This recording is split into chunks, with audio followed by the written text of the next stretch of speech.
Allegiance. I pledge allegiance to the flag of the United States of America and to the republic for which it stands, one nation under God, indivisible, with liberty and justice for all. Madam Clerk? Councilor Perry? Present. Councilor Edwards? Present. Councilor Janick? Present. Councilor Edwards? Present. Councilor deMedeiros? Present. Councilor Burk? Present. Councilor Milbourne is absent. And the town administrator won't be here today because of a family emergency. Consent agenda, approval of town council minutes, July 10th, regular meeting, Councilor deMedeiros abstains, absent. July 10th, executive session, Councilor deMedeiros abstains, absent. Acknowledge receipts and minutes from boards, commission, and committees. Board of Canvassers, 1. Economic Development Commission, 1. Acknowledge receipts of reports from Treasurer Charette, June 2023, year-end summary. Anyone on the council like to take anything off the consent agenda? With that said, I'd like to entertain a motion to approve the consent agenda. So moved. Second. Motion's been made in second. All those in favor? Unanimous. Public comments regarding the council agenda or other businesses. I do have 4. When the agenda items come, I will let you talk, but keep it in mind it's a 3-minute period. I received something from Kevin McAlister, Nancy Driggs, Dr. Robert Bishop, and Jamie French. And when those items come forward, I will bring you up. Appointments and resignations, discussion and possible vote. Acknowledge of resignations, Lisa Carr, not seeking reappointment to Economic Development Commission, term ending 7/15/2023. Deb Hagan, not seeking reappointment to Harbor and Coastal Water Commission, term ending 7/15/2023. Christine Shea, not seeking reappointment to Planning Board, term ending 7/15/2023. I'd like to entertain a motion to accept their resignations with regret and thank them for their service. So moved. Second. Motion's been made in second. Any further discussion? All those in favor? Unanimous. Harbor and Coastal Waters, 9-member board, 2-year term. There's 4 vacancies. Dave Stewart, 593 Highland Road, requests reappointment, term ending 7/15/2025. And Jean P.M. Malunge, 10 Bowen Avenue, requests appointment, term ending 7/15/2025. David is here. And for the second one, I believe he likes JP. What? JP? Yeah. Okay. David, you can sit down if you're more comfortable. It's up to you. Not yet, jump in. Not yet, JP. Very soon, though. So, David, you've been serving this for a very long time.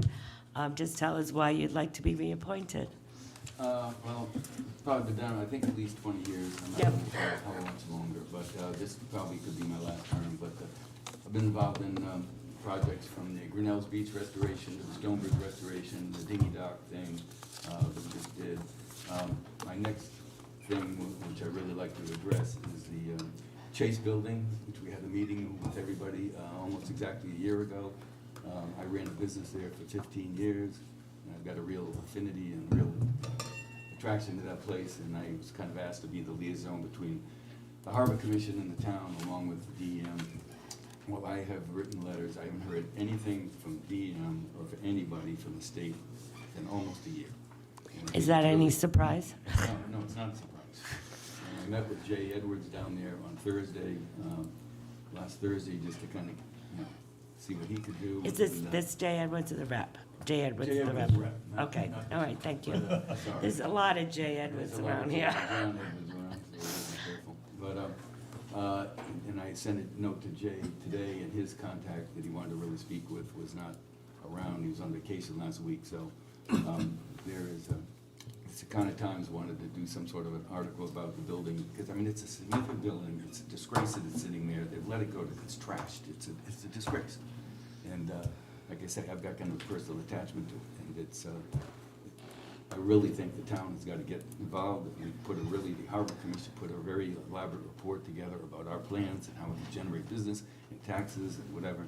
So I'm sorry Chris isn't here because he had a boat there for years and he knows the building too. I think we all do, but it's too much of a resource, too much of an asset to the town to be sitting like it is. And so anyway, that's the last project I'd like to consider doing, and then who knows from there. Okay. Any questions from the council? All right, thank you. We'll make motions afterwards, but thank you. We're just going Thank to you. interview Jay, and I want to thank you because I know what it takes to be on these things, and thank you You're very welcome. much for your service. You're welcome. JP, they told me to call you JP, so come on up. Okay.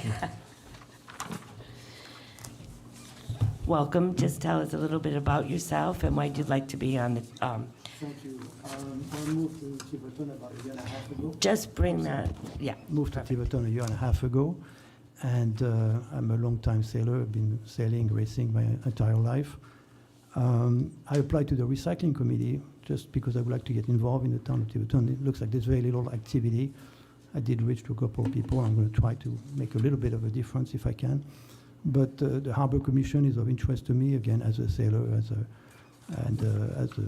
resident of Tiverton.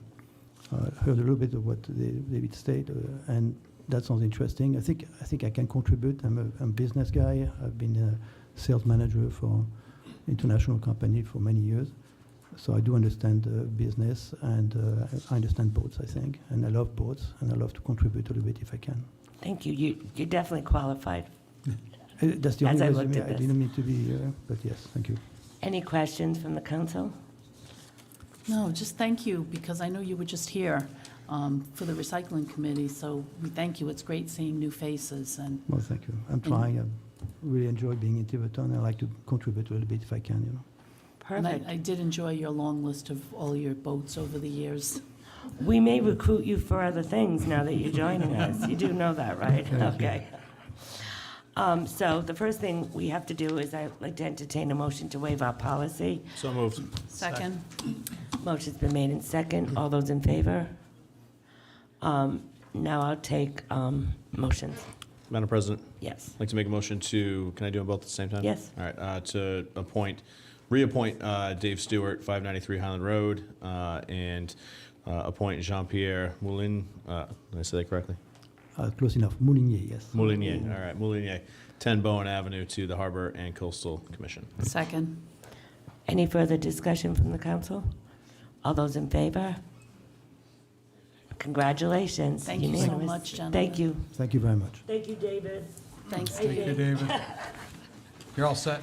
You're all set. You just got appointed. I don't think he heard. Renee was talking to him. Zoning Board of Review, 7-member board, 5-year term, 3 vacancies. Jennifer Hilton, 128 Church Pond Drive, requests reappointment, term ending 7/15/2028. Jenny, you here? Oh, there you are. I was looking right at you, asking if you were here. I cut my hair off. You've been doing this a while, so just give us a little bit of an idea why you'd like to be reappointed. I've been on the zoning board since 2017. I've been an alternate member since then, and this will be the first time a vacancy has opened up for a 5-year term. So I'm really excited to be part of that, although I love seeing you guys once a year. But I've been on this for 6 years now, and I feel like every year I learn a little bit more, and I feel like I do give as much information as I can to make our zoning board better and help other people. I participate pretty fully and do a lot of research ahead of time because it does take a lot. You do.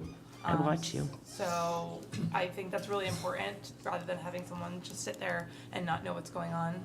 Being in real estate, it's really helpful for knowing the ins and outs of town. I do pretty much all of my business in Tiverton, Little Compton, Portsmouth, and kind of coastal areas around here. So it's really beneficial for me to learn zoning and educate my clients and educate myself and other people in the town. So I would love to continue for another 5 years and maybe longer. Thank you. Any questions for Jen? Once again, a motion to waive our policy. So moved. Motion been made in second. One thing, and I said this last year, and for whatever reason, I don't know why it keeps coming up, but that's not my address. All right, let's change it.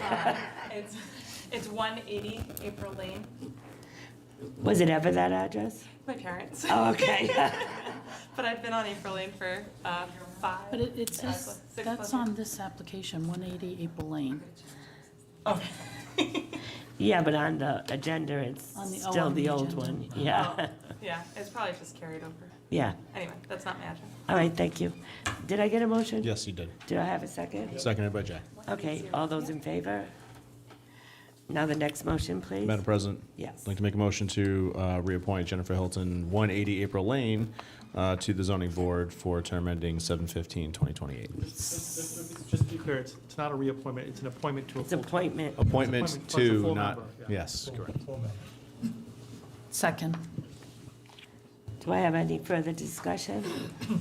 All those in favor? Unanimous. Thanks, Jennifer. Thank you, Jen. Open Space and Land Preservation, a 9-member board, 3-year term, 1 vacancy. John Neary, 3 Springer Avenue, request reappointment, term ending 7/15/2027. Come on up, John. Prepared a handout of projects I've been working on, I thought might be helpful. That's perfect. Madam President, just a quick question, because I'm looking at Mr. Neary's application. It says it's not a reappointment, but on the agenda, it's listed as a reappointment. I just want to make sure we're talking about the It right is a thing. reappointment, isn't it? No, I've never been on. You've one. never been That's on. a mistake. Oh. But you've been working on projects, I'm pretty impressed. Do we have more?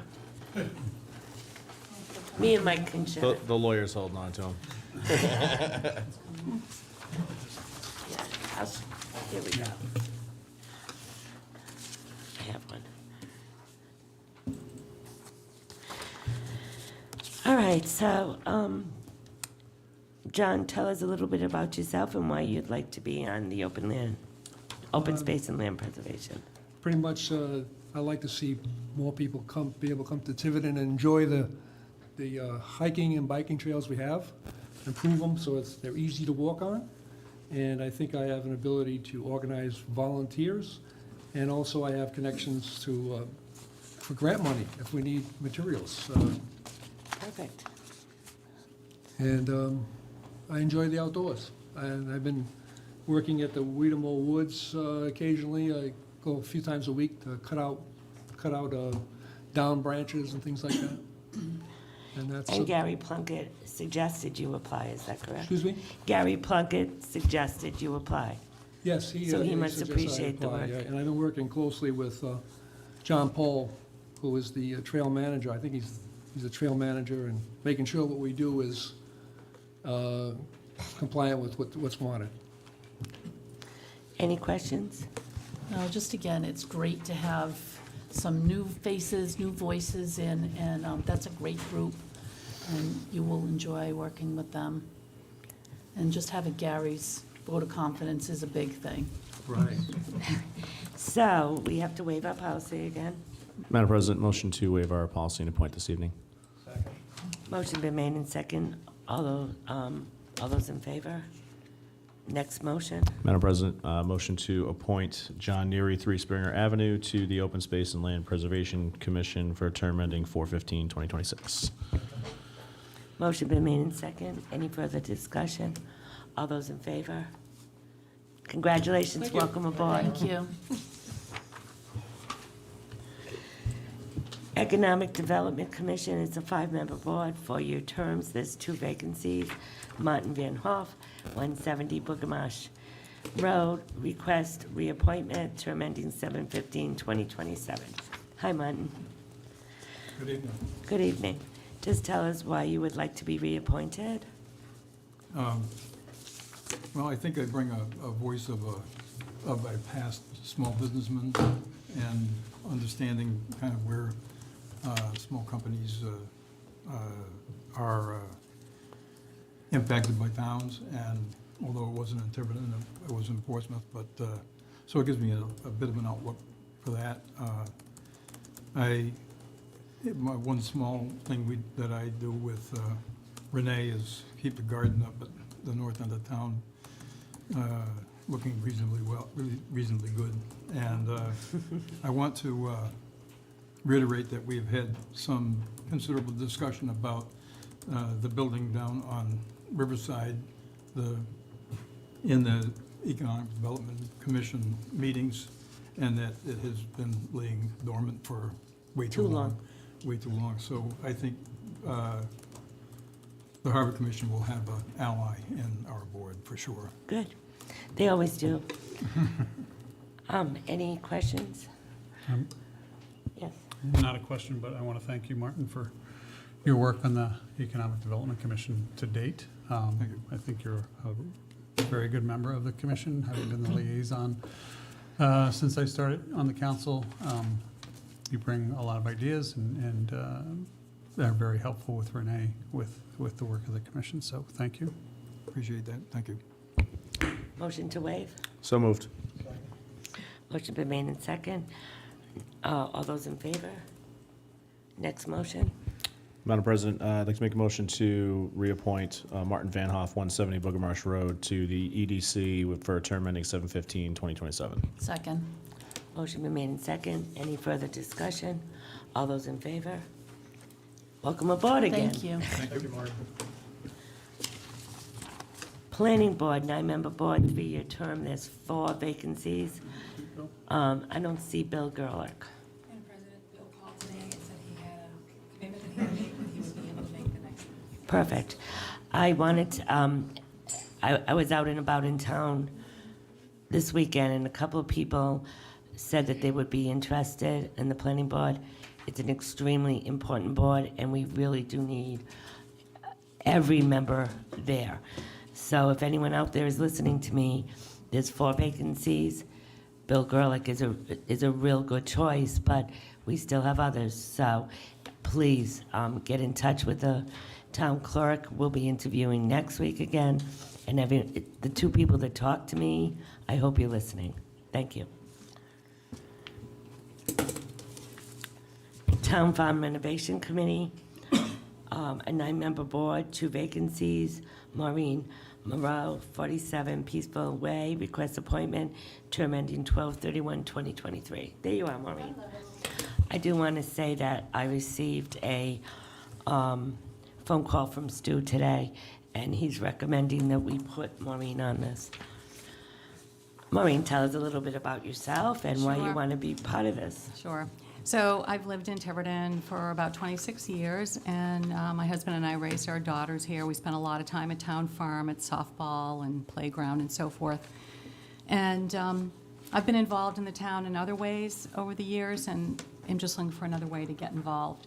I'm really impressed by what Stuart and the Recreation Committee have taken on over the past couple of years. I mean, it's It's amazing. unbelievable. Yeah. So I want to see this town farm renovation project come to completion. The playground looks great. The pickleball courts are really needed.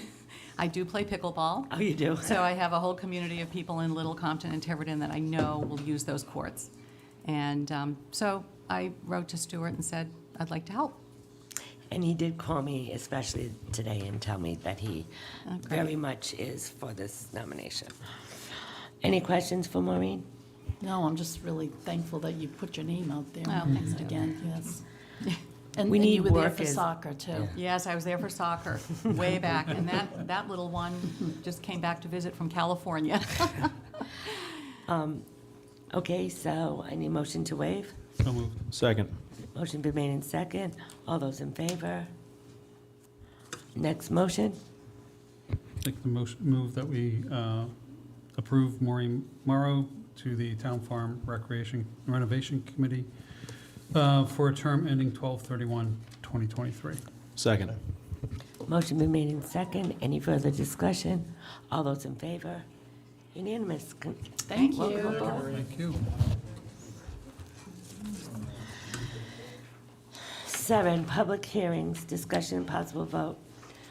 Approval of the proposed amendment to Tiverton Code of Ordinances, Chapter 78, Section 78-71 and 78-112, regarding portions of Bay Street, Canonicus Street, Hooper Street, and Judson Street to allow for residential parking via a residential sticker issued by the police department. You all have the proposed ordinance in front of you. We've looked at it before. Any questions from the council before I open this up for discussion? So I'm sorry. Go ahead, no. It doesn't really talk about how many passes people get, and does it go by the number in the household? Because you could have a household with 4 vehicles or more. Well, what does the present one? It's by vehicle. It's by vehicle, yes. By vehicle? Yes. And then do you get extras for guests? I No, don't believe so. no. Okay, so if these people, if they don't have any off-street parking, and they want to have company over, Most of them have a driveway. We've had do we this, check?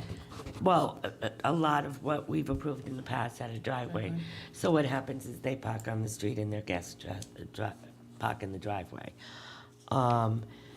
This was reviewed by the chief and it was consistent with what we normally do. We just added streets and. Yeah, this is the same thing we do for Lawton Avenue and a couple of the others.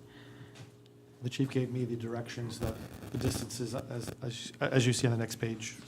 So we Okay. went through this pretty quick. I just don't want to cause more problems for So- people.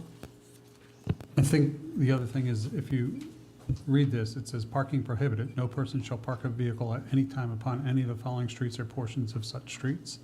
Bay Street, except by resident sticker. So it's adding that ability Right. for the resident. It's not removing. Right, but it's, how many resident stickers do they get?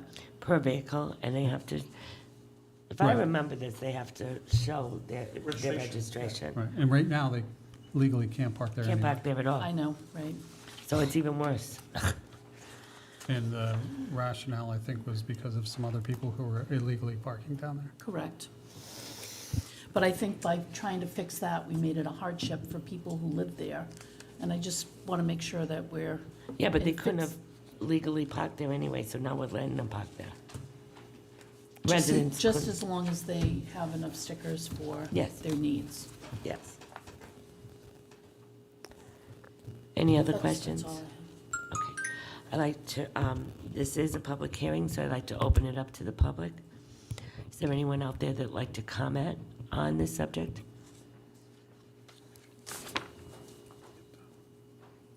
Hi, Donna. Hello, Donna. How are you? I'm fine, thanks. Just your name and, Okay, Donna Yeah. Cook, 91 East DeMello Road. My question is, are these people going to have to pay for their sticker? no. Okay, they'll just be given a sticker where they show their, okay, thank Yeah, you. that's what it presently is now on these streets. They don't pay for them. Okay, so I know when my daughter lived near Grinnell's Beach years ago, she had to actually pay for a sticker. She was irate about it. Yeah, I don't- Even if it was $1. I'm not sure now, whatever the policy is now, that's what we would do, so. And by the way, We never requested She had that. to pay for it. I don't know what the deal is. Joan, do you know that answer? Because the clerk would collect the money. Through the police department. So do they charge for the sticker? I don't believe they do, but we will check that. Yeah, because they shouldn't pay for the sticker. It was never brought up before, and I don't remember anyone complaining about it in my 12 years here. My daughter did. But- She was quite irate about it, but Yeah. I don't know if it's Yeah, changed. I don't see why they should have to pay for it, so could we put in, We can find out, we can make sure, well, could we make sure, will we do it tonight? Just put in an if you want to. addendum on it? Okay. By the way, the chief did text me and said that every resident gets one guest pass. Oh. So there's, Thank you. Text him. he's coming. No charge, he says. No Just charge. keep No it- charge, okay. So I don't know why your daughter was charged, but it must have been a long. Back. It was years ago. Only if I she don't has a know. receipt. I don't know what to say. I don't know. I just remember she was so irate about it. Well, I'm telling you, you've been sitting up here before, and you know that if other people got charged, I would have heard it. So that's really surprising to me. She was charged. Okay. Well, maybe she can get her money back. I don't know. If, with a valid receipt, I'm assuming. Yeah, with a valid receipt. Anyone else? Would anyone else like to comment? All right, I'm going to close the public hearing. Town council comments?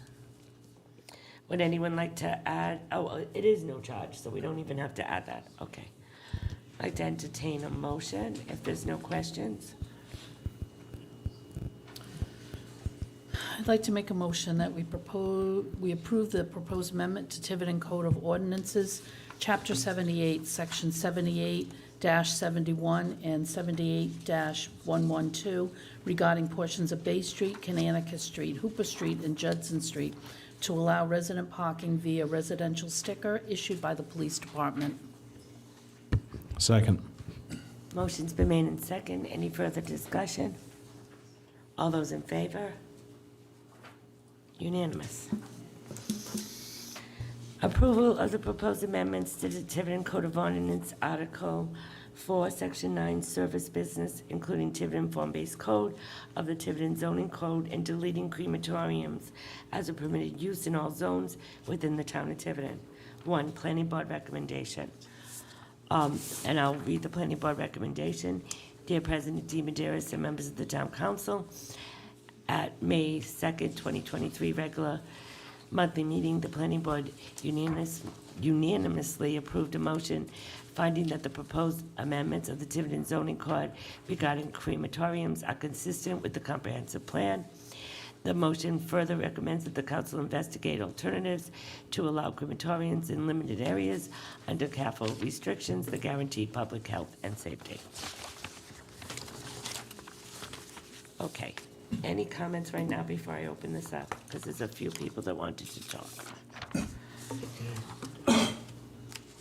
Yes, So can we make comments, yea or nay?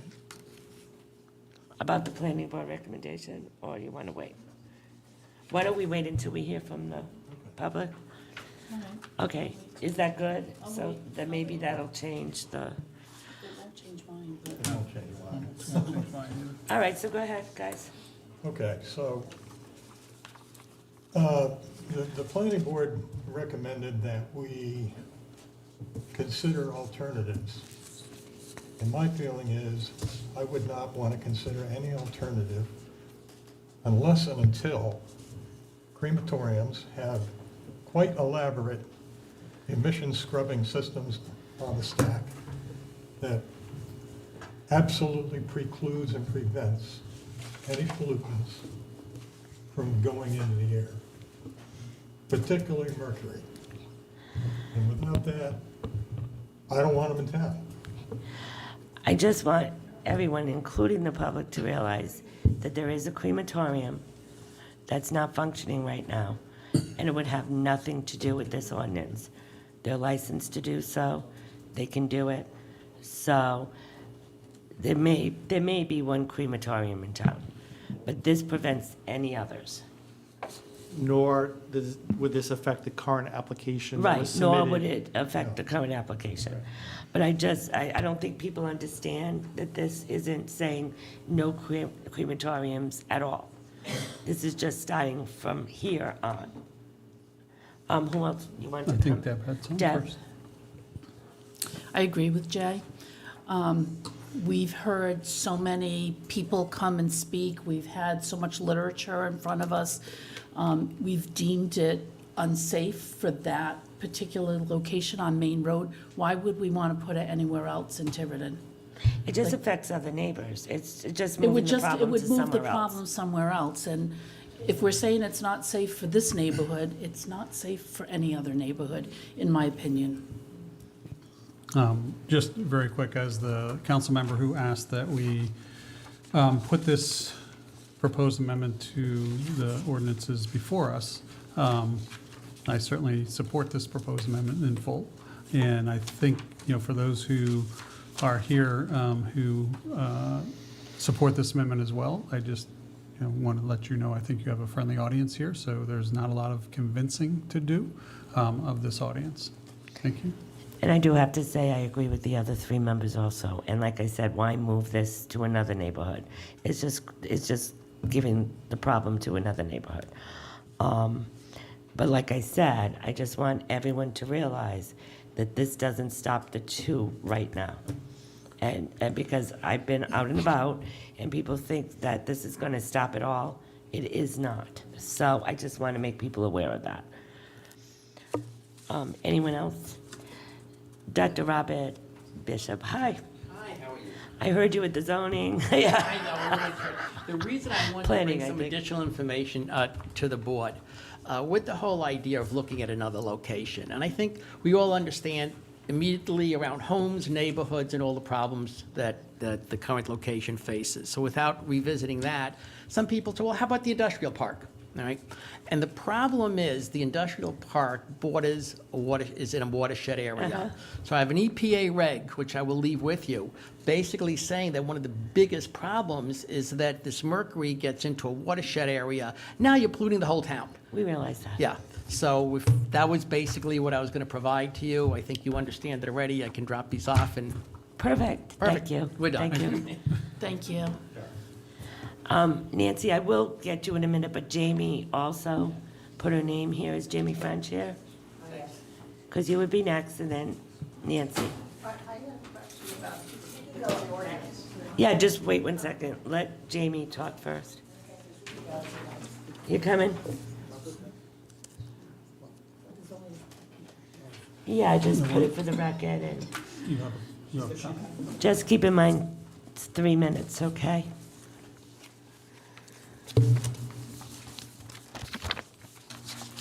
You can, I've already seen it.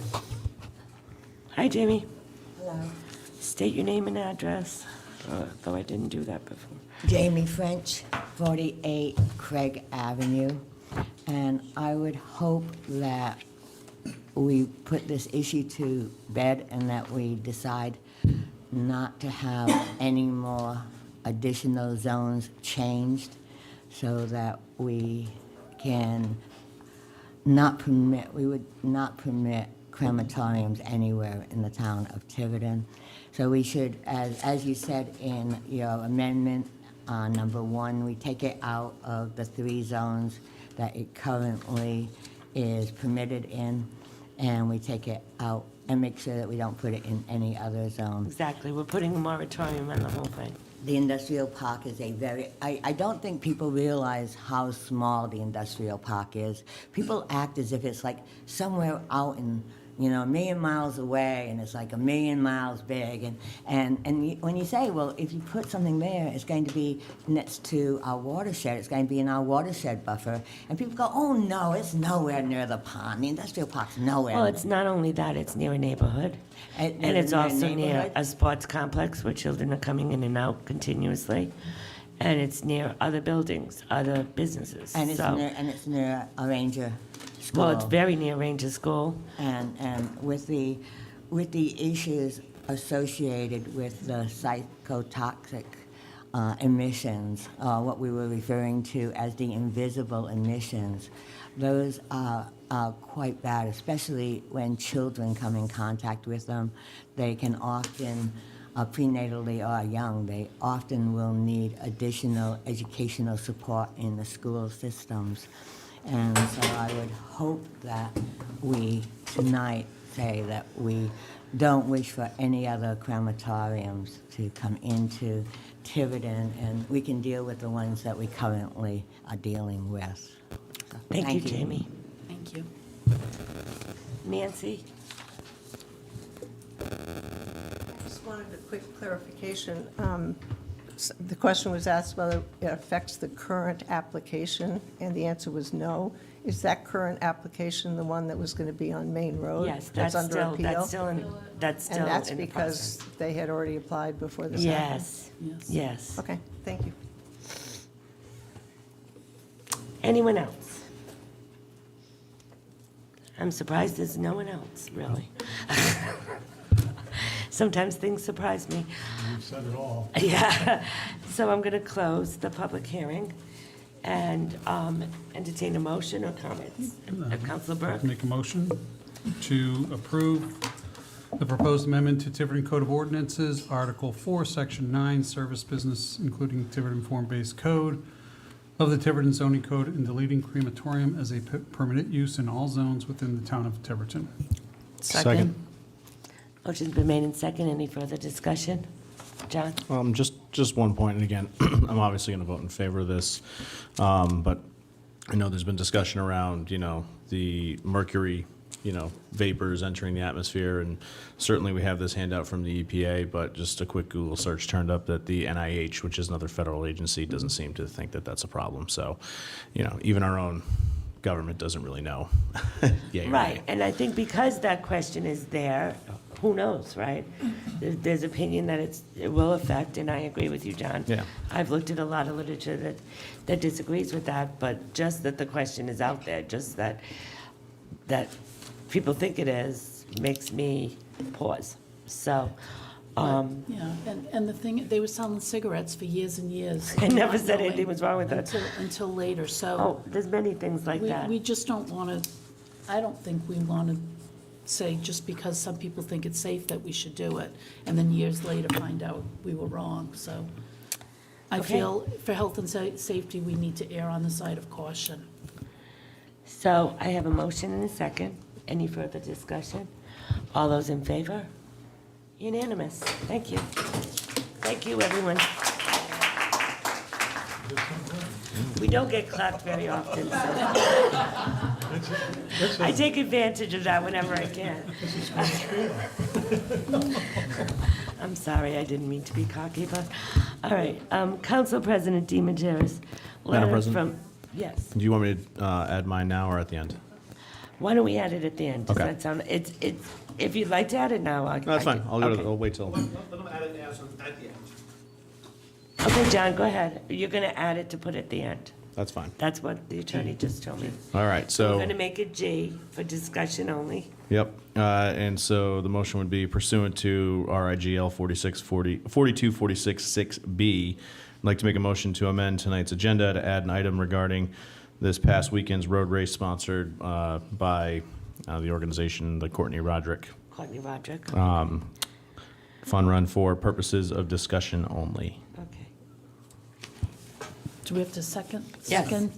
Yes. Do I have a second? I did second, yes. Okay, thank sorry. you. Any further discussion? Okay. Council President, letter, deMedeiros, letter from Kevin J. McAllister and Denise Paulson-McAllister regarding proposal to address yard waste disposal services and associate costs for discussion only. Mr. McAllister asked for 10 minutes of our time, and come on up, Mr. McAllister.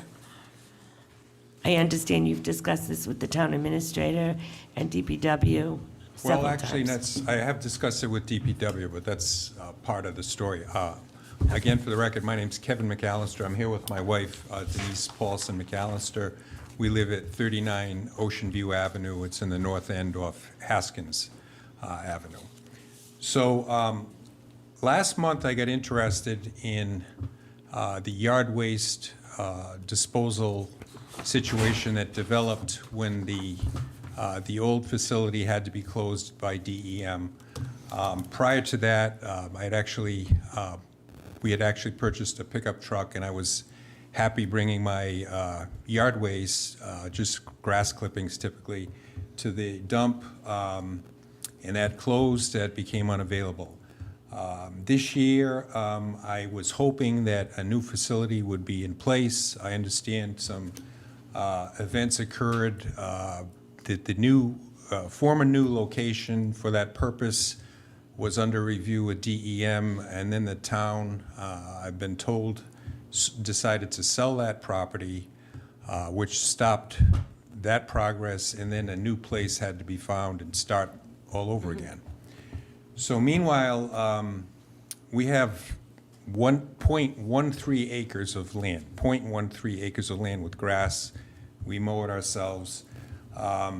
By the time last week's collection under the new schedule took place, we had 18 bags of grass in our attached garage, deteriorating in the garage. We put them in there just so the rain wouldn't destroy the yard bags and so forth. We finally got rid of them last week under the new schedule. That morning, by the way, 13 of the 18 bags, the bottoms had rotted out, and I had to rebag them at 6 in the morning. But that's another story. As this was developing, and I was interested in how all this happened, particularly the sort of last-minute sale of the former site and starting from square one again, I had actually read something about a month ago indicating that the delay was caused by DEM, which I'm not here to defend DEM, but I found that response to be, explanation to be inaccurate and inadequate. So I actually got it into my head. I'm going to ask to speak to the town administrator in person. I asked for a 15-minute appointment. I was asked to provide a written explanation of what I wanted to talk about. I listed some specific issues. It was mostly about the yard waste problem, but I had a couple of other issues like the road paving and some town land that borders our property that the town has let, it's just awful now. So I want to talk about that too. But I also made it clear I wanted to talk to the town administrator because I wanted to talk on a policy level, not the nuts and bolts of what DPW does, because I'm not one of these people that's going to badmouth DPW when they're dealing with what they have to deal with. So the town administrator, make a long story short, would not see me even after I gave him written explanations. I was so surprised at that, not to mention disappointed, that I sought to have him put that in writing, that he would not see me, and he basically did that. He wanted me to speak to Mr. Rogers at DPW, which I did, and as expected, everything I asked him about, I already knew. The policy was only going to be those new dates, basically one this month, one next month, 6-bag limit. It's one almost every month until December. Yeah. So I just, it was really a waste of time for me to go talk to Mr. Rogers. He was nice enough. I talked to him about my issues. And then he wrote a summary, sent it to me of our meeting, which omitted all of the policy level stuff I told him I wanted to speak to the town administrator with, but he wouldn't see me. And Mr. Rogers told me how busy he was. And, you know, we're all busy. I'm busy too. So I was actually appalled because my experience in municipal government in other municipalities in this state is very different from what I've experienced up to tonight. I was on the city council in Cranston for 4 terms. 80,000 people live in Cranston.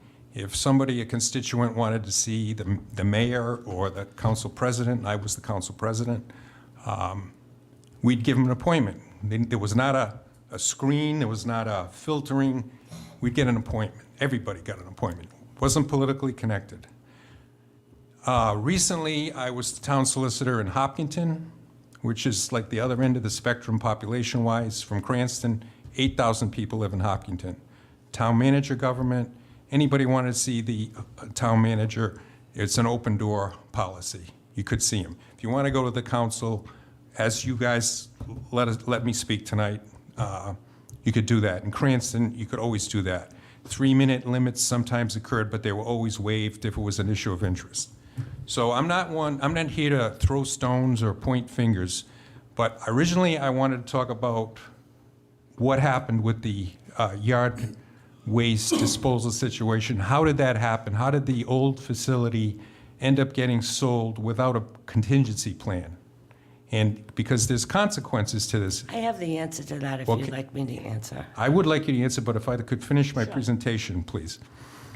So it's unacceptable to change horses without a backup plan. Mr. Rogers told me that the policy is the policy and it's 6 bags per household and so forth. My point is this. There should have been a plan in place to have a facility that people could take their yard waste to if the once a month 6-bag a household doesn't work. Doesn't work for me, and I believe it. We have a very small property. doesn't work. There's health consequences. You put it in an attached garage so it doesn't rot. It creates respiratory problems for the people in the house. The house ends up smelling. Many people in the neighborhood are in the same boat, complaining about the same thing. So again, I asked the question, how did this happen? Mr. Rogers told me, I told him that there's a way that to at least address this, because the only way today to get rid of more than 6 bags once a month is to pay to bring it to a place. Now, as far as I'm concerned, we're already paying for the service and we're no longer getting it. There was going to be a new system put in place. They got delayed because the town abruptly changed course and left us all hanging. That's not true. Okay, you can correct me.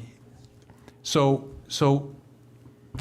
I was told the parcel was in the industrial park was sold, which forced it to go back to square one with DEM. That part's correct, right? Yes. Okay. So we can't bring it anywhere without paying. The town's not going to reimburse us for what we're already paying for. And I suggest to you tonight, and I ask you to consider the following. Since the money that you received for this parcel of land was received. No, it was never sold. It was in agreement. It was never sold. Okay, so what? So we don't have any money. What I want to say to you is the yard waste right now is no different than it was every other year. We can't bring it anywhere But- without paying. Right. That's what's different. That is what's different. And what What you I should wanted to do, explain to you- what you should do is consider an ordinance that creates a simple fund that people come into the town with proof of payment of what it costs them and reimburse them until you've reinstated the convenience that you already provided to the citizens all these years. And until you've done that, you're basically shifting the cost of not having a place for us to go to the taxpayers and saying, tough luck, you're on your own. That's not right. First of all, no one's saying tough luck. Second of all, I want to say that I've never seen this is like such an issue, and I understand it. But I don't think that you have all the information. We had a sales and purchase temporarily for this land. They wanted a parcel of land where the recycle was smack in the middle of it. So we had to change courses. They're very serious, as you know. They went through a lot of work. They didn't pay us for any of this stuff. With your experience, as you're stating, and doubting the DEM is not taking a long time kind of astonishes me. Well, why? Didn't you? DEM takes a long time. There's a lot of hoops to go through. There's a lot of things to do. DEM was approving a certain parcel. Every parcel of land over there has different problems. I understand that. There's ledge, there's close to the watershed. There's a lot of problems. So once we decided this, we put an application to DEM. And believe it or not, that's what we're waiting for. You changed the parcel from where you were applying to another one. Did. That caused the delay. That costs everybody in town money. You didn't think about that before you changed the parcel. Of course we did, but we also thought about the money, the revenue that was coming into this town for that parcel of land. Right. The taxpayer relief for the taxes that they will get for this land that's just sitting there that's untaxable. Of course we did. We have to weigh every option. We have to weigh every option. This land has been sitting there for 20 years. We have sold so many parcels, this council and past councils for the last couple of years. We were going to get a good amount of revenue from this land. Yes, we did choose to put the recycle center in that area. And keep in mind, that was because it was the simplest place to put it, with less construction, with less work we'd have to do there. The other parcel of land that we're doing it now, that's why we didn't choose it, because we knew that it would cost more money to get that together and more DEM permits.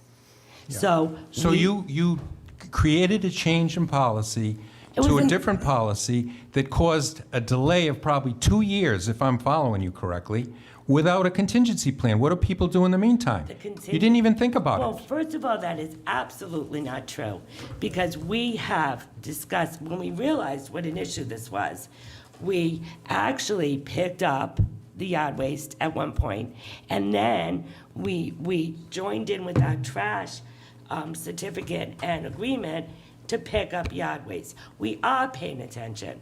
We are very much paying attention to this problem, and please don't act like we're not. And secondly, the town administrator is being inundated with people that want to meet him about yard waste. Inundated. So is the DPW director.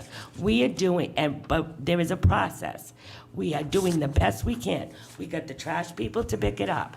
Before that, we had our DPW people pick it up, and we paid to dispose it at Site Ready. We have really paid attention to this. And that is why the town administrator referred you to the DPW director, because of the amount of calls and people that are trying to make appointments for him. And he has other stuff going on. So do I, so does everybody else in town. That's not an excuse. What you have not changed, what you've told me doesn't change my premise, Okay. which is you made a change in the plan, which caused further delay, which costs all the residents who have to dispose of their own yard waste money. We're gonna be picking it up. No, you're not going to be picking up enough. We used to do it in this cycle anyway. You used But to I do know that. we used to have a We brought place it to to a go. place every Okay. week, So it's an inconvenience, and we're working on and this it's costing as money, and you're quickly as picking the pockets of the residents. So There's no way All I around have to say it. right now is we can't make a decision on this. This is for discussion only. There will be no votes. If any of the councilors would like to put this back on the agenda to make some kind of decision, we can. I thank you for your opinion tonight, and I'm going to move on. I just ask that you consider an ordinance setting up a dedicated account to reimburse people for their out-of-pocket expenses, because if you don't, you cause that problem, and Thank you have a duty to make it right. Thank So, you. Thank Madam you. President, let me just note, what caused the problem was the fact that we were the last landfill in the state of Rhode Island, Yeah. and we had to close. And We we got worked with DEM extensions. for several extensions, and we got that. Right. And yes, there was not a yard waste disposal place right away, and now we have it in our contract. And I live near where you live too. I probably have a similar size lot, maybe slightly bigger. I don't generate that much yard waste. I barely do 6 bags a month. Well, I've got pictures if you want to that. see them. I'm not disagreeing with you, but I let my grass clippings go back into the lawn. I mean, that's what many people do. So, You guys need to think better before you change I horses think in we thought midstream. better. You might I disagree. think we did very Didn't well. work, did it? It did. No, it Okay. didn't. Okay, thank you very much. Do we want to continue commenting on this, or do we just want to wait for the next agenda? Go ahead. I just have, and since it's discussion only, one thing that I was always curious about is, obviously, we had North Point come in, they were gonna buy the land, P&L, we had just, shift gears, go to a different site. It's my recollection, I could be incorrect, but it was my recollection that we'd gone far enough down the path with DEM on the prior selected site. The question I have, and unfortunately the administrator's not here, the question I have is that once North Point backed out of the deal and it was clear that that parcel is not gonna be sold and there's no immediate suitors, why wouldn't we go back to the site that was already approved by DEM and get the ball rolling there? Because Because at that point, we already had the other application in, and we thought the process was going to take quicker. The process for the North Point site was only at the beginning, so that's why. Not only that, but we had other interest in that whole parcel from other places, and we figured out that it was very sellable, that piece of land. We had already had the DEM application in, so that's why we continued with that. But to tell you the truth, we were still working on the other recycle place. so maybe. And Chris may be able to reiterate better, but I believe, So- You know, I think, Before This we was for go, just- we don't go down the path, maybe we could just get it on the next agenda to sure, get an update. and that's what, if you want it on the next agenda, that's fine. Perfect, thank you. So I'm going to move on. Can I just say one thing? I think that our pickup schedule is the same, if not more. We have It's 2 more. pickups in a couple of months, but I don't know that, at least I don't think I entertained that people were bringing things to the landfill more than 6 bags. So, or whatever the limit But was. it really didn't make a difference to our major, to our decision-making, because this is the way it had to be Well, it done. had to be, and I get that, but I never even considered that people were doing that. So when DEM then finally, we can talk about it more, but when they come in, we will have an area for people to bring Oh, absolutely, compost. absolutely, that's part of it. Okay, so yeah, that could go back on the agenda. Yep, we'll work on it. Thank you. But back on the agenda with a plan, though. Yeah. Just keep in mind, yes, we can have a recycling center, yes, it can receive yard waste. I'm gonna But need a break. we then have to have a place for it to go from there. And that requires somebody to agree to take it from us at a Correct. price. Correct? Well, do we want that price to be $500,000 a year? No. We want to get the best deal we can. There are not a lot of people out there to take this stuff. For anybody who's listening, you can take it down to site ready. The pickup load costs you $20. 1 bag will cost you $20. So it behooves you to take as much as you can in the truck. Personally, I can afford $20 a couple of times a year. Okay, thank you, so I'm going to move on. Councilor Burk, letter from Allyn Meyers regarding recent Board of Canvassers appointment for discussion only. Mike? So, thank you, Madam President. I bring this before us. Not now. Don't we have a hold on this? Yeah, but not now. Mike's going to introduce this first. Go Can I, ahead. did you see the letter that we? Yep. Yes, I bring this before us as a, it was proposed. almost a point of personal privilege, because of the personal attack and the blatant falsehoods in the letter that Mr. Allyn Meyers, the chairperson of the Republican Town Committee, sent to the council members recently. I also want to note that Mr. Myers sent an email this morning to the clerk, myself, actually the assistant clerk, myself, and the council president, asking for this item to be tabled because he is out of town. I'm the one who asked for this to be on. He did not. He also said it's advertised. He also noted that, let's see, he says, any notification that the meeting would, he did not receive any notification that the item would be on the meeting agenda. There's no requirement that we notify individual parties, nor was it on the agenda when I checked on Thursday morning when it would have constituted 48-hour notice required by law. Our council agenda for this week, and it did include this, correct, Jeannie? There was no secondary posting? That's correct. I will say that he did speak with me today, and he did correct that statement. Okay. Because we posted Okay. this on It was posted at Wednesday. 3:57 PM. It was posted correctly. 3:57 PM on July 19th, which was within 72 hours, not the 48-hour requirement. I just want to note a couple things here that are stated in Mr. Meyer's letter and then address the falsehoods. He speaks to the recent vacancy that was created when Bobby Harris resigned from the Board of Canvassers, and I do want to note, and Deetta, I appreciate all the work that you and Bobby do and did.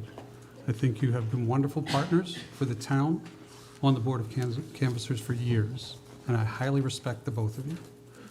So this is not about you at all, or Bobby. Mr. Myers cites Rhode Island General Law, Section 1781, where he says it states that the Board of Canvassers must be bipartisan, and the committee shall consist of 3 qualified electors, and then alternates can be appointed. At most, only two members can be of this pertinent section of 1781. There's some other language about the alternate appointments, but we're not doing that. That was not what was about.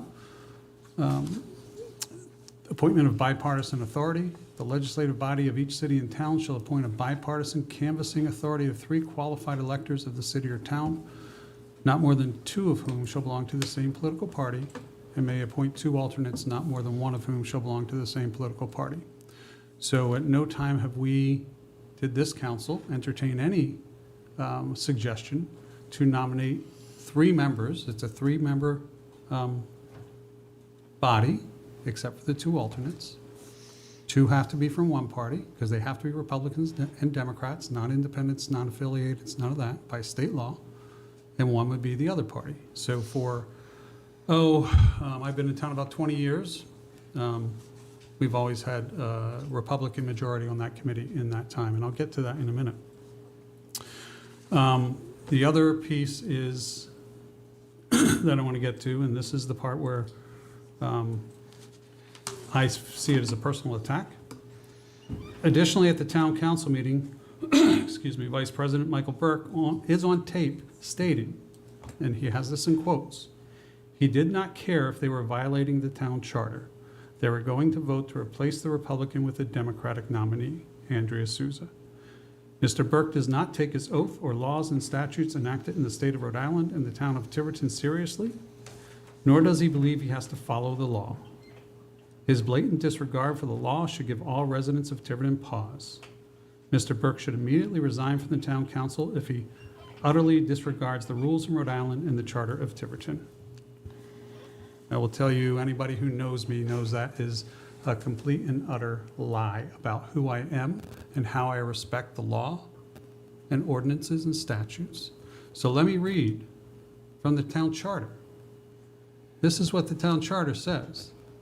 There shall be a board of canvassers consisting of 3 electors appointed by the town council for 6-year terms, as provided by the Constitution and laws of the state. No more than 2 members shall be of the same party, same as what the state statute says. They shall serve staggered terms, and the canvassing authority shall be vested with powers and duties hereby vested by law in the board of canvassers. And they serve until the expiration of their terms or if they resign. Now I went back. I wanted to make sure what I said on tape. Here's what I said. I have been in, and please, if you don't believe this, feel free to go look at the tape. It was the last meeting in June, I believe it was. And the tapes are segmented, so you can actually find it pretty easily if you just scroll over it. And I have this almost exactly verbatim, except for some of the ums. I have been in town for just around 20 years, and I'm pretty sure that during that whole time, it has been a Republican majority. And what happened, so far, for those who don't know, this is the only political committee, if you will, that the council appoints to. And that is by state statute. And it has to be 3 members, and it has to have Republicans and Democrats. In the past, when we were a partisan council, elected as a partisan council, it went to whoever carried the council majority, Democrats or Republicans, the next time the positions were open. It would go to that party, and that is generally what has happened. But right after, probably 3 years or so after I came in, we moved to a nonpartisan election. And that is kind of when this lost track. And here's the key point. So I did not suggest we violate the charter. What I suggested is this. So we might want to think about how in any of our charter changes, we might want to think about how we might balance that out in the future. But for now, I agree, we need to appoint a Democrat to this because the Republicans have had the majority for that length of time. So I am happy to engage in a conversation about how to amend our charter so that we can have some way of rotating that membership that allows for a rotating majority between the Republicans and the Democrats. I have no problem with that. But I have a significant problem of somebody stating falsehoods about me when you can easily go to the record and find it's a lie. I also want to say that this isn't my first rodeo with this. The town council president gets 5 nominations from each Republican and Democrat. Usually, the chairman of each party calls and tells me which one they would like, because they have to do 5. So sometimes they have 3 that's really interested, but they put 2 more names because by state law they have to put 5. So the Democratic chairman did call me and tell me I did not hear from the Republican chairman. The town council president is to make the motion. Andrea Souza was what was suggested to me by the Democratic chairman. Andrea has been on this committee as an alternate for many, many, many years. She has a lot of experience. She has jumped in when there wasn't a quorum and made major decisions, and in my opinion, had no trouble speaking out and making those decisions. In my opinion, Andrea, whether she was a Democrat or Republican, was the best choice because of her experience and because of what I've seen in 12 years of her actions. So I made the motion, as stated by state law, I should have, and I got a second, and it was decided unanimously. I didn't look at this as Democrat or Republican. I looked at it as the most qualified at the time. And the other person that was put up for the Republican just got on this committee as an alternate. She hasn't even been to a meeting yet. Yes, she has a lot of town experience, but not on this committee. And that's why I thought that Andrea, putting all this time sitting there as an alternate, deserved the chance to be a voting member now. And that's what happened. And it had nothing to do with Mike influencing me or anyone influencing me. And I'm the one that had to make the motion. And I made the motion to the best of my knowledge, who I thought deserved it. Nancy? You're welcome. I'm not going to address except in substance, not a personal attack, but I have one comment in general. I was not notified that I was on the agenda by anybody. And when I asked Allyn, and I was up on an island in Maine. Allyn knew it. No, I asked Allyn, were you notified of being on, I'm talking about the June 26th meeting. Right, Allyn Yeah. knew it because we asked him for 5 members and he gave them to me. Yes, and he did give you the names, but Right.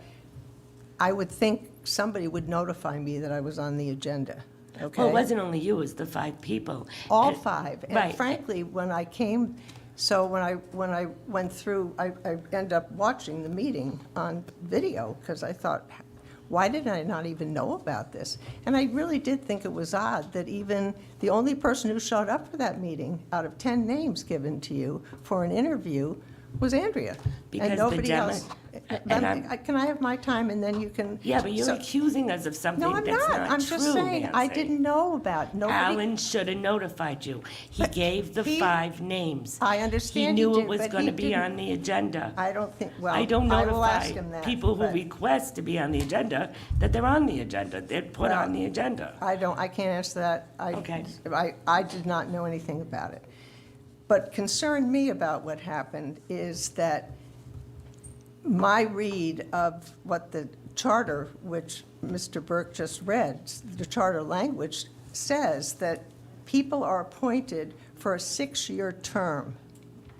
Okay. And you're appointed, as Mr. Burke said, in this case, there were 2 Republicans and a Democrat, and they all have staggered terms. In this case, it was a Republican who had put in who had resigned for health reasons. He only has 3 months left. Actually, a year. But I do think that, or 4 months, it's Yes, No, Yeah. it's still 2024. I thought it was 23. It's 23? Yeah, it's 23. My mistake. It's like 4 months left. But my point is, I think the charter is pretty clear that the term is for 6 years. To the person. And to the office that person held. And I do not think, and maybe we just have a difference and it'll have to be solved somehow, but it sounds like from Mr. Meyers read, or what you read, he's going But to, Nancy, I look- think that's our take, that Republicans should have been put in for that 4 months. And then that term expires, and then there's a vacancy for that Republican position, that then you would be free to appoint a Democrat or a Republican. Nancy, can I ask you a question? Yeah. You're an attorney, correct? Yeah. Where in that language, in the charter, does it state that when a vacancy comes open before the end of a person's doesn't. term, It doesn't that say- the same party must be It appointed? doesn't say that. What it does say is a board of canvassers elected by the town council for 6-year terms. Correct. So that 6-year term was appointed to a Republican. And I take that To a to person who read, was a Republican. yes, that was, so the makeup of the board of canvassers at that point was 2 Republicans and 1 Democrat for 6-year terms. So 1 Republican happens to resign. I don't think, and I don't, maybe you have to give a legal opinion or something. I don't think you then have the right to change the party. So you're saying that we acted illegally? I'm not saying that. I'm Okay, saying well, the you said we charter. don't have the right. I think the charter is, I read the charter saying you have to stay in the same The party. plain So language reading of that charter does not state that. And as an what do attorney, you take should as- understand No, that. don't say that. But What do it's you- true. What do All you right, take the so- plain language to mean? Plain language is Nancy. it's a 6-year term. Point taken, and And if you somebody feel resigned. that you have a charter complaint, then I think you should do that. You should write up a charter complaint. And then we'll let somebody make that decision. And my second But- question is, I think there needs to be some way that people are this is an important thing, and nobody showed up for interviews. Nobody did, except Andrea. Nobody, and that's a little weird. It is not weird. What is weird, the Democrats pushed forward Andrea. The other 4 wanted Andrea, so Andrea came for the interview. But then why Because I didn't call the Democratic chairman and said Andrea needed to be here. I sent, the town clerk sent a memo, we need 5 names and your recommendation. Allyn got the same memo. Allyn was the one, in my opinion, that should have said, Nancy, we put 5 names. If you want to be the one nominated, I'll call the president of the town council and say, Nancy wants to be our choice. Then you would have come. But I can tell you, Denise, and this is total, he said, she said, but I can tell you, when I asked Allyn before I spoke tonight, he's out of town today, and I think he asked for this, frankly, to be tabled so he could be here. And obviously, it's not being tabled.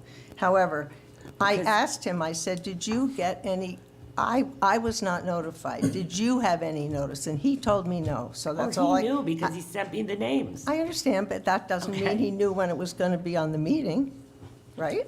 Of course he did. Why? We said we need the 5 names. It's coming up on the agenda.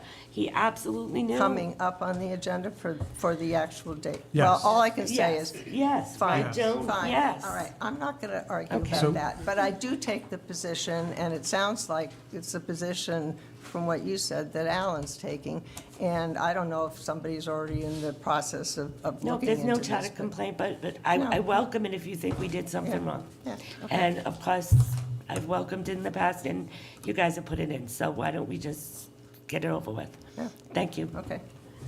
John? Sure. So, obviously, Councilor Burke and I don't always see eye to eye on things, but my read of this letter from Mr. Meyers, there's not a chance that Councilor Burke would make some of the statements that he's alleged here. If nothing else, Councilor Burke is He beyond drives us cautious. crazy with that. And when it comes to these things. And then I also wanted to add to, I understand that maybe the Republican Town Committee Chair feels that in some way, shape, or form this didn't go the way that he wanted it to go. But we also have a recent history of when Mrs. Driggs was put forward, the council had asked for 5 names, and, Mr. Meyers cared only to submit, I believe, 3, and 2 of which weren't even registered Republicans. So what it boils down to is, at least from what I've seen, the problem's not with the council or the process. The problem seems to be with the Republican chair not being able to follow what the requirements of the Republican chair are when it comes to the Board of Canvassers. And, I think it's a good time perhaps for Mr. Meyers to reflect on what their role is in the process and address that first. Thank you. Come on, Deetta. And Deetta, like Mike said, we do appreciate you and Bobby. We do appreciate you and Bobby, and we know what you've done. I know, and You can. I'm confused by the term that it's Republican-led. It's a very nonpartisan committee. And our whole purpose is the integrity of the election process. And it's the process that I have a problem with, because it's my understanding from the State Board of Canvassers that the position is still vacant. We just fill to the vacancy. So we only fill to the, and when Bobby's position is over, which is in, I think, October. So I'm vice chair, as it should be. I take over until October, and then it seemed like we just jumped to this replacement quickly. And I'm not sure why that happened, because somehow there's a Republican takeover of the committee. It had nothing to do with that. Well, I hope not, but the point is, the process should be that nothing gets filled until his term is expired. Well, we had to fill his term. We do that with any committee. We do that with any committee. You don't have to. We do that The with- state says you do not have to, and it stays open until his position is over, until his term is Okay, over. so Andrea Souza would have become the voting member? In October. No, right now, She- as an she- alternate. Yeah, she can be a voting member, that's Right, fine. so we did But- nothing more than what would have happened. But as far as you notice in our minutes, Right. we decided to, Okay, I would have been Okay. that's. I'm sorry, that's our I'm point. corrected. that's the point. Okay, all But right. there's nothing But in there's state. nothing that I says appreciate that, Deanna, but state law and the charter do not state that. And it's like any other Well- board or commission where there's a vacancy because someone resigns, we fill that vacancy as soon as we can. Even though it's contradictory to what the state. I have no idea what the state may have Well, said, as but I if said, it's I not in checked state with them, law, and that's Well, what they if said. it's not in It stays state law, open then- until Nancy, you've already his spoken. term is over. but it- But anyway, I'm sorry that it got to be such a personal thing between you and Alan, Thank because you. I'm sure that's not his Well, intent. I'm not sure, so much sure, Deanna, with the way Yeah, this I'm language also is. I'm also not sure what this whole thing of Republican control of the Board of Canvassers, there's no control. Well, but it's 2 to 1. That's what I mean. But that's not how we run it. I know that's not how you run. All right, I know but that's why not does how it you matter run. to you then? Why? Because it should be balanced between the two parties. It is. No, not in terms of membership. It's not. Okay, But anyway, Thank you. that's my point. thank you. Okay. Do you want to take over for now? Sure. You have to take a deep breath. As I stumble to my. Rick, You all your right? turn. Is she all right? Yeah. John, thank you. Mr. Rogers, we have discussion and possible vote to approve funds advertised bid for Fort Barton Tree Work before us. Yes, thank you. I would like permission to advertise that. If there's any questions, happy to answer them. Anybody have any questions for the DPW Director? John? Mr. Vice Chair, I'd like to make a motion to approve the bid request or the advertisement of funds to advertise for the Fort Barton Tree Work as requested by the director. Second. Got a motion and a second. Any discussion? All those in favor? Unanimous. Thank you. Thank you. And Director Rogers, discussion and possible vote to approve funds to advertise bid for roadside mowing. Yes, and again, if there's any questions, happy to answer those. Deb? We did, thanks to you and the voters and the administrator do have permission and have requested and ordered a knuckle boom for the roadside mower that we have. But like many things, that takes a while to receive, so it will not be ready for this season. So we did, again, thanks to the taxpayer, we do have funds for a limited amount of hiring somebody to do knuckle boom roadside mowing. So there are some funds in there, but we would like to request advertising for a bidder. That was actually my question, because I thought we had approved the purchase of that equipment. Yes. So once that comes in, Yes, Deb, once that comes in, we should not have to have somebody else. So let's just fill the hole. Yes. As it were. Motion? Mr. Chair, I'd like to make a motion to approve the funds to advertise a bid for roadside mowing as requested by the director. Quick piece of discussion. Are you taking suggestions for where to do this? We're happy to take suggestions. All right, we'll talk offline. I have a couple ideas for you. Any other discussion? Thank you, John. Seeing none, all those in favor? Thank you all. Opposed, thank you. Now, this next one, I need some help just remembering, because it's been so long. This, I think, was related, do we have a proposed ordinance on this? No. So do you want to table this? Was this about the benches on the beach and stuff? Yeah, so we Yeah, need so to table this. We need to table it because the ordinance is, I talked to you about it. I asked you if it'd be ready. I thought you said yes. I did. Okay. All right. Obviously, it's not ready. Okay. All right, I have to talk to so, Mike. all right, we'll table that then. Thank you, sorry. So continue to next meeting? If I need to do it, no, but if others, it's just, yeah, just put it on somebody else, because I won't be here at the next, the August 14th is the next Why don't we meeting, table right? it to a 15th? future meeting and I'll see if I can get it together. Thank you. Okay. So is that your motion? Yes, continue to a meeting at some point in the future. Yeah, and I know Mike won't be here, but I'll try to get it together. Okay. Motion's been made and second. All those in favor? Okay. So the next one is mine. I'm going to try to be short about this. Council President DeMedeiros, discussion and possible vote regarding restricted fishing area, dinghy dock, access and possible ordinance. So I was called by a citizen on a Saturday night, and I was told that Grinnell's Beach was out of control, that the fishermen were on the walkway and they were fishing, casting right there so that citizens couldn't walk through. Also said that there was drinking going on down at the fishing area.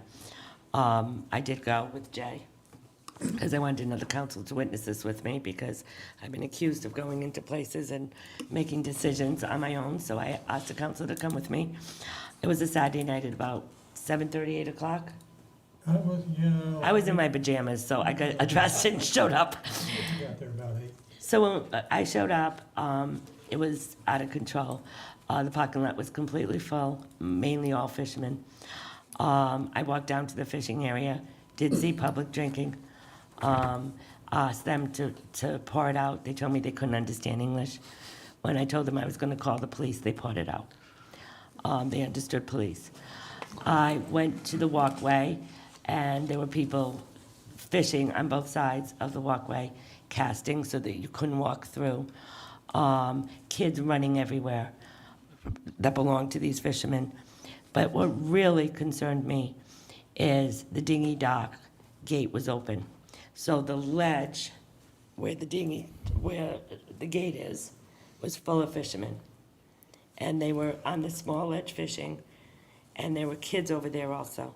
But there was about a 2 or 3-year-old that came running down to see his father, went through the gate, tripped, and I grabbed him. He would have fell in the water.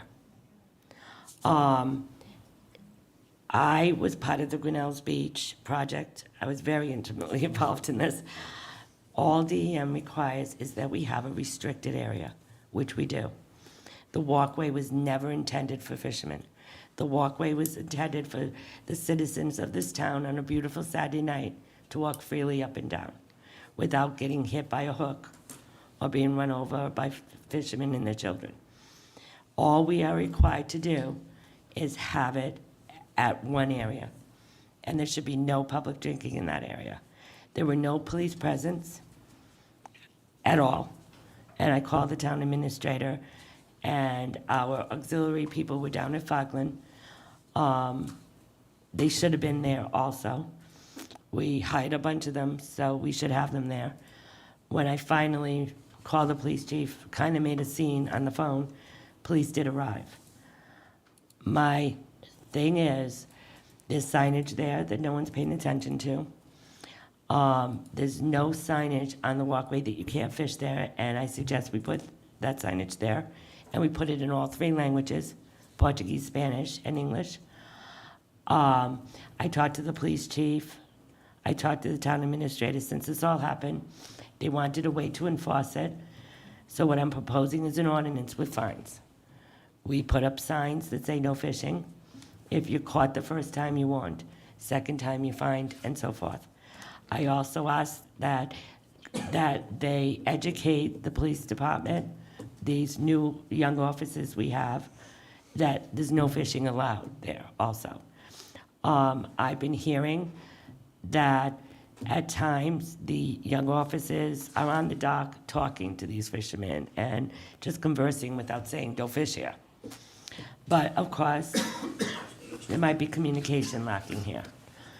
So what I'm proposing, if all of you agree with me, is to, and I talked to Mike about it, an ordinance where there is, and I talked to the police chief and the town administrator, and they're all on board with me, and they tell me when they don't disagree with me, so that we only allow fishing in the designated areas, no longer on the walkway, that we figure out a way to secure the dinghy dock where people cannot open that gate and fish on the ledge, and children are not allowed to run around. I'm not only worried about the safety of children, but this is a huge liability for us also, and we're aware of it. I would rather have spent something else doing on a Saturday night, but we did go down there. I saw it for myself. So what I'm proposing to the council is that we make an ordinance where fishing is allowed. If fishing is not, if fishing occurs on other places, then we have a fee attached to this. And I'll be fine with the first time you want, but the second time, that's it. My only concern about this is we need enforcement, and I'm gonna be very blunt about this. We have enforcement on other things, and it's not working also. I've been in recreation areas lately where dogs are all over, and the police are there watching it, and they're not enforcing it. So I think we need to be very strict in saying, if we take the time to have these ordinances, and there is a dog ordinance with fines, then we need to enforce it. Because why do we waste our time if they're not gonna be enforced? I was told the best way to do this by the police chief is that we put fines on this. And so that's what I'm intending to doing, but, and I hope you all agree with me, but they have to be enforced. They have to be enforced. And let me tell you, that child almost fell in that water, and it's deep. And the mother was way down the dock, and the father was way down the other end. And I grabbed her. So, any other discussion? John, did you want to say something? Yeah, I think it's a great idea. The question that I would have is, could we, I mean, as a matter of policy, right? I mean, do we have to vote on an ordinance to prohibit fishing access, or could we just go make the signs and get them up there and then start enforcing it, or does it need to be in an ordinance? Well, I think the police chief said, because right now, you can only fish in that area, and they're fishing everywhere. And he said there's no way to enforce it unless we put fines on it. That's what he told me. He can tell them 100 times they can't be there, but if there isn't a consequence to it, it's gonna continue to happen. So that's why I'm suggesting this. And the town administrator, I talked to him this evening when he told me he wasn't coming, and he totally supports this. So essentially, the ordinance would be to just create a category of fines, but in the interim, we can at least get the signs made, and that's well within the purview of the Yes. police department to go down there, post the signs, and, Right, we can do that, no fishing on this dock. okay. This is gonna, what worries me, and I've been here a long time, this is gonna turn into a non-quit situation, where, non-quit bridge, where there is fishing and kids running, and we've had near misses there also. Well, there was That- pack and plays in the road. Right, there, we have to have, the DM said they have to fish there. We've said only on one side, and they don't pay attention to that either. But, this was not created for this purpose. This was not a fishing dock. This was done through grants. A lot of dedicated people, a lot of hard work was put into this, and I couldn't believe what I saw, and I think it was a shame. And they have a fishing area. It's not like we're saying you can't fish. We're saying it has to be here. Okay. And it's safe there. One follow-up point to that, because we do have, time parking in some specific areas near Grinnell's, as it relates to fishing and enforcement. For instance, in front of Coastal Roasters, go by there at 5:30 in the morning, and that street is lined with cars because, again, the beach is closed, but that negatively impacts some of the local businesses. So it'd be great if there was some enforcement there also. So we'll work with you on the ordinance, and I'll try to bring it forward so that we can have a public hearing. We need to talk about the accessibility to the dinghy dock too, though. Yeah, and I talked to Stu, because I have done the recreation. I have talked to him, I don't want you all to think I haven't. And he has some ideas about the dinghy dock, where, because he's a sailor and he knows how those areas have been kept restricted, where people can flow in and out and it's safe. So he's willing to talk to us about that also, and put that in some, it's not gonna be in the ordinance, but we need, and the town administrator is gonna work with Stu and I to figure out a way to secure that, but still have access to just the dinghy dock. Yeah, and we can talk to them too. What I was thinking is putting gates on this side of the dinghy dock and this side. And so if you do have that gate open, you can't go either way. You could only go the dinghy out. But that doesn't stop young children from running down there either. So, but because the dinghy dock, we rent that, and people, that Stu was thinking that we put a pass key there. So and whoever rents it. So whoever will rents get it that gets for the that season. pass key Yeah. for the season, Yeah. and they can Yeah. come in and out. And I thought that initially, but they still have some open spots that are just for transient people. Well, we have to talk about that, because maybe we need not to have those open spots for transient people anymore. I think that the thought was that would help some of the businesses, people could come in and. I know, but let me tell you, you should see, if you saw what I saw, Deb. You're right, well, maybe we lock it at night. I don't know what we do, but there has to be a solution to all of this. And I'm also being told by the lifeguards that in the morning, they're picking up so many beer bottles and all kinds of stuff. There needs to be some enforcement there. It's, because these poor lifeguards spend half their morning when they open up picking up trash with illegal substances that are there. Yeah, and there's members of the community as well, like. Oh, yeah, I know Who do David that. Paul's been doing it. Yep. I know that other people have been taking walks and just doing it. I did it the next day because I saw what was going on. I picked up a trash bag full of stuff, hooks where they shouldn't be fishing. I saw a fish that was rotting there where people were gonna come and sunbathe. It's just ridiculous. Yeah. There's a gentleman named Jeff that I see every morning at Coastal Roasters, and he's down there every single morning So, picking up stuff. You all agree with me? Yes. We need enforcement more than We anything. need enforcement, we need communication, and we need those offices to enforce this. And I'm told that if I put fines on it, they will. So let's see what happens. I don't know if this is gonna work, but I think as a council, we should make sure it works and bring it to their attention every time something happens. One final suggestion, there are 3 DEM officers that live in this town that are supposed to be out and about patrolling these areas and taking care of that. Perhaps we can communicate with DEM and get them to add this spot to their rotation. Well, what bothers me is they tell us there has to be fishing there, but they're not willing to come in and help us enforce it. Like they're telling us we have to have a fishing area, but who's going to make sure they only fish there? And I think you're right, John. I think it's part of DEM's responsibility, if they're forcing this on the town, to help us enforce it. And I want to thank Jay for coming out at 8 o'clock at night and meeting me down at Grinnell's Beach. Because some of you probably, well, I don't know, if some of you might have. Jay was the first one I thought of. I was the fool that answered the phone. Yeah, he does road Straight to trips. voicemail. It's not the first time. He does road trips with me quite often. So, okay, so thank you. Do I need a vote to create an ordinance? Nope. No. And I will work, the police chief is on board, Stu is on board, Mike's on board, I'll help with this, town administrator, and we'll bring in whoever we need to, the Harbor Commission, and maybe we'll have a small meeting with everybody to work this out. All right. So, My thing. your turn, and then I have something, go ahead.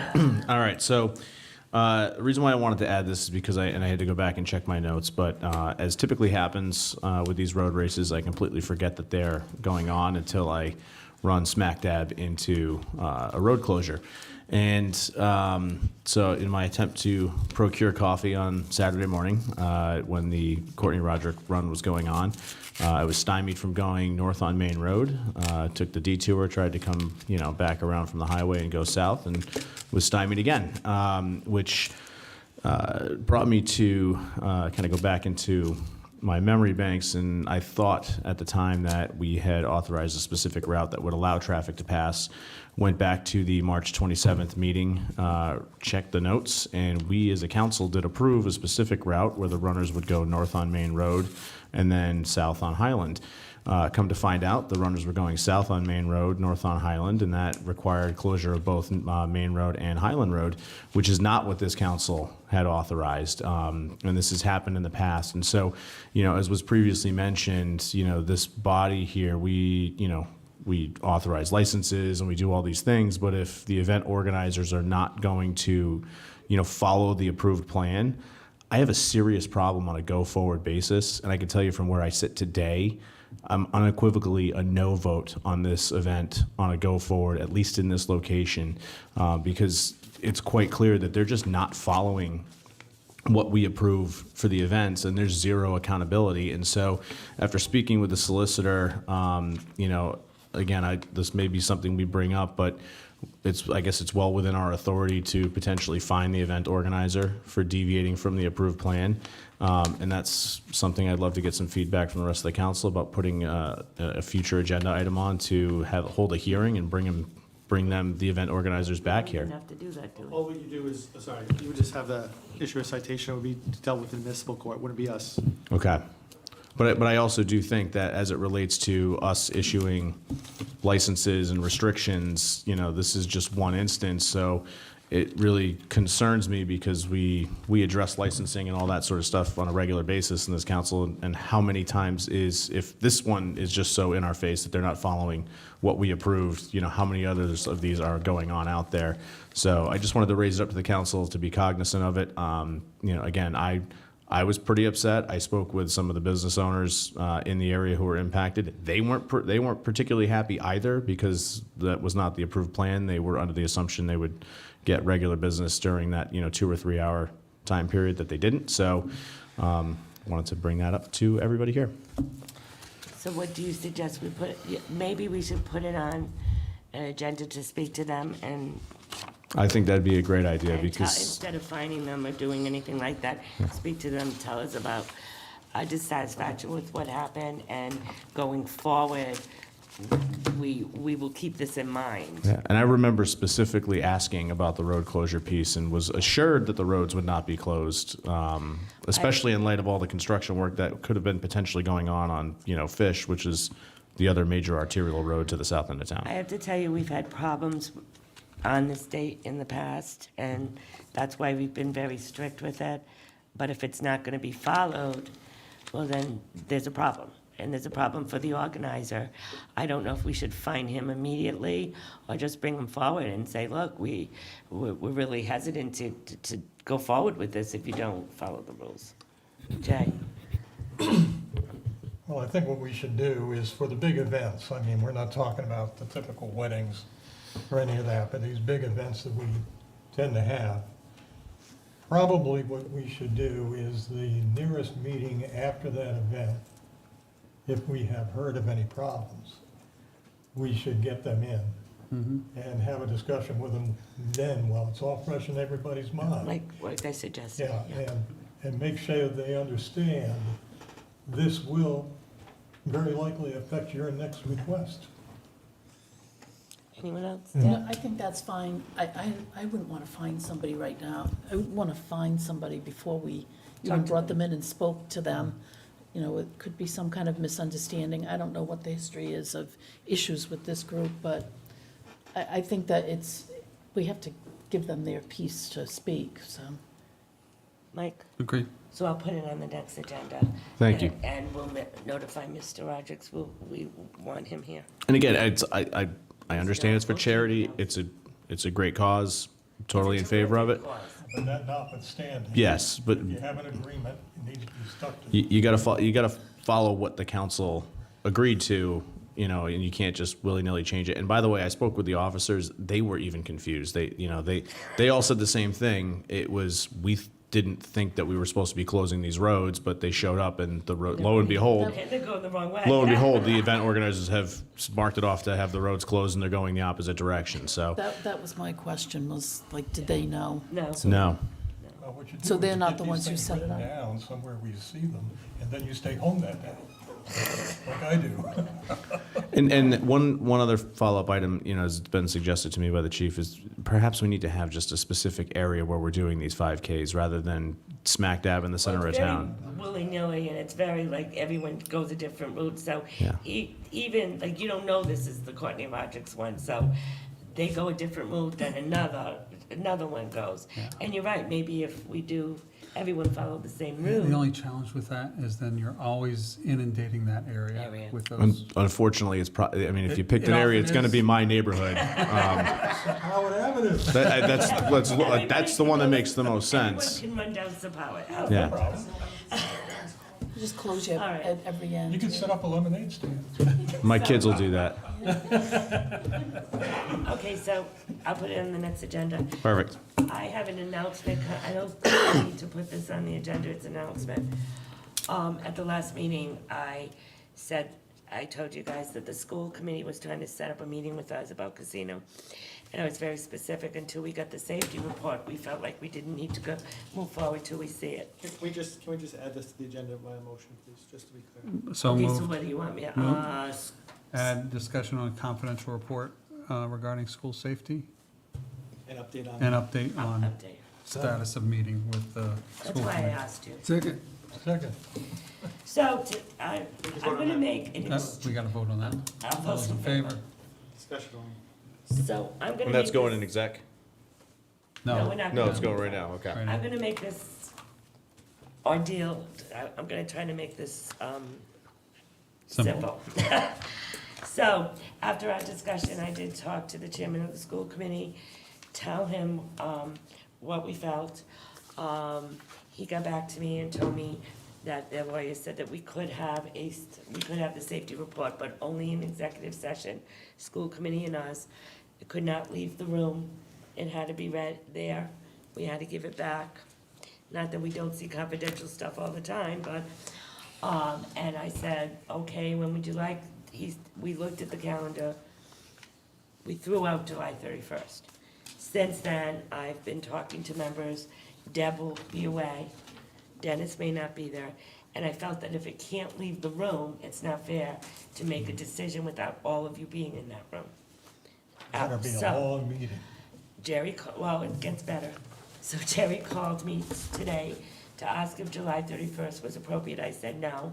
I was gonna talk to all of you to see if we could, because everyone's going away. It's summer. I'm on 31st, I can do, but not. Right. But I'm thinking the end of August maybe, because as talking to all my counselors, the end of August is when everyone will be here. Now Jerry said, oh, well, we talked about that, and we will release the safety report to you right before it, so everybody can see it. I said, well, I still have a problem with that, because we can't discuss it publicly, and my members who get it will not be able to discuss it at the casino meeting. So he said, he has that September 15th date is always coming up, and that's when they have to go for phase 2. I said, well, we have time to do that. Then I hung up with him, I said, I would talk to you, but then I'll be really I'll tell you what happened after that, and I'm gonna be very blunt about this. The town administrator called me, and the safety report was released by the superintendent to, the fire marshal, and told him, and I have it here. Superintendent told him. The superintendent. So the fire Wait a marshal- minute, yeah. let me finish. So the superintendent said, please keep this confidential and don't give it to anyone. Chris was upset, and rightfully so. That would be like Chris giving it to a principal and saying, don't tell anybody you have it. The superintendent of school did not go through the chain of command. It was an insult to the town administrator, to the fire chief who knew nothing about this. Thank God Danny, the fire marshal, went to his fire chief and said this happened. It's also an insult to all of us, because I've been asking for this for over a month. And apparently confidential, they didn't trust us with this confidential material. And the lawyer said that it had to be only given in an executive. Has the So police chief I, seen it? the police No. chief hasn't even seen it. So I called Jerry Locken and told him this. And he said the superintendent did this without the authority of the school committee Again. or the lawyer. And I've had enough of this. The superintendent goes rogue, and the school committee does not pull reins on him. And this has happened before, and if Chris Carter ever did this, all of us would do something. But this isn't the first time that the superintendent has done stuff without the school committee knowing. And I tried to get this all together. I've had numerous discussions. I've spent a lot of time trying to make this work. And then he turns around and takes this confidential document that we can't even see, gives it to the fire marshal, and tells the fire marshal none of us can know he has it. So I told Jerry Locken, he needs to handle that right now. The town administrator is upset, and he has every right to be upset.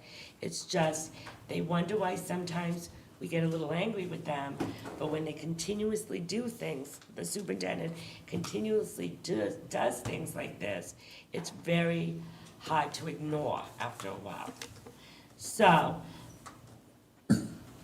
I think we will get the safety report, because I told him, now that it's out to to him, it better come to us tomorrow, because this is ridiculous. The department head that's in charge of this man does not even have it. Why don't we just go see Dan Murphy and get a copy? No, we told Dan Murphy to. Keep him out of it. Actually, Dan Murphy has gotten rid of it, because he realizes what happened. And Dan Murphy feels that he was put in a very Yes. unique situation too. Yes. So, a couple questions. Who is responsible for putting together this safety report? They hired an agency, and that's what I found out today too. The safety report is not on all the schools. It's only on the high school. So if the elementary needs some of this casino money, we don't even know. They never did a safety report. They did not have enough money to do more than the high Right. school. But the police chief, the fire chief, the town administrator has said that they could do a preliminary report instead of hiring an agency. So, follow-up question to that, then, if, I'm assuming the safety report is, as it relates to like student safety, so, fire, That's why potential hazards and stuff like that. So, why would our police chief not be in the loop, especially when his SROs are responsible for keeping the school safe? I'm confused as to why the chief law enforcement officer in this town wouldn't get a copy of that. That's how this was all discovered today. Danny, the fire marshal, called the police chief and said, have you seen this? I want to know what your SRO thinks. And that's when the police said, what are you talking about? How did you get this? And then that's when Danny called the fire chief and said, something's up. And then they went to the town administrator. This is totally unacceptable to me. And I'm trying not to get as angry as I should be about this. But I'm gonna be very blunt. This is wrong. This is totally wrong. And the school committee needs to pull some reins here. They're not gonna do it. Well, they need to. We're getting a copy of this tomorrow? So I said I wanted it tomorrow, but I still feel that this is very pertinent to the casino money. And if we have to meet with them in executive and discuss this, I need all 7 of you at least try to be here. But I cannot schedule a meeting when I know Deb isn't gonna be here, Mike's not gonna be here. I mean, illness can come, or some emergencies can come, but I need, like, right now, I know the 3 people can't make this meeting right now. So, question, as far as delivery, I'm assuming they're gonna transmit it to the solicitor, who will then mark it up confidential? I think it's gonna be the way that they sent it to Danny, Okay. email confidential. So, would it make sense then to get this on the first executive session in August, when we're all gonna be here? I'm assuming we're all gonna be here. No, That one I won't be at. no, that's my problem, John. And they wanna do it over there, but I was like, well, we can do it over here, and we can do it at our meeting. I'm just assuming now Tried that, one of their meetings. Yeah, You tried a joint meeting time. I have to tell you, I'm exhausted with this. I'm about ready to just give it up, but, so, the 14th, you're gone. I'll be back. Okay, but Mike will be gone. Yeah. It's not the 14th, it's the 15th. I'll be gone on the correct? 16th. Oh, it'll be the Joe, 15th. The 15th? I'll be gone So the 16th holiday, and 27th. 15th. Okay. well, if you're gonna be, 28th would be the second meeting in August, right? Why does it have to be at a regular meeting? I mean, if we're gonna have a regular meeting and we're gonna have an How about executive session, August 21st and just make it? Joe won't be here for that. Oh, you won't be here for August 20th? I won't be here. See, You said that's the 21 problem. to 26? But Joe will be, 16 to 27. Joe will be here on the 28th. Is everyone here on the 28th? Yes. They have that deadline of September 17th. Well, So they have to write a letter. We actually, right, that's all it is, right? Okay. So, August 28th, I'll make time. we're gonna make this an executive session of the town council. But that's a regular meeting, so we Right. just put it to the executive session. Right, can we do it at the beginning instead of at the end? Yeah. Done Can you all- We've done one before. Can we do it at 6 or Can 6:30? you all do it at 6 or 6 Yeah, o'clock? I can make 6. On Okay. the 28th. 28th. Okay. Meanwhile, now, I'm gonna do the best I can to make this happen, 6 o'clock. which means the casino money will be delayed till September now. The distribution, the casino money. But Joan and I will, maybe we could do that the first meeting.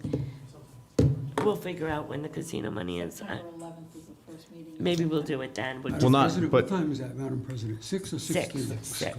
but not all the casino money, because we've already allocated some of Right. that. So it's really just the request for the schools. No, the town has only received 800,000, and the town has further requests, Okay, because we put them off a little bit too. Yeah, of course. We did what we absolutely needed for them. but at least the stuff that we voted on already, that's already been being allocated, spent, we're and good, It's already okay. being done. All right, well, thank you for So listening. this is just for to my future report. allocations. Right. So I will try to work on this. I'll call Jerry Lockett tomorrow. I know. Still beyond belief. It is beyond belief, but we're gonna figure this all out at some point. I know Jerry knows, I'm not sure that the school committee knows what has happened. I'm sure they're all watching. Oh, that's good, because that's why I brought it up, because I think it needs to be brought up to everyone. And sometimes I don't know if all the school committee members know all the details. So, I'm coming out public, if you don't like it, I'm sorry. All right, I'd like to entertain a motion to go into executive session. Town Solicitor, Rhode Island General Law 4246582, general update on all pending litigation. So moved. Do I have a Second. Joe? Yes.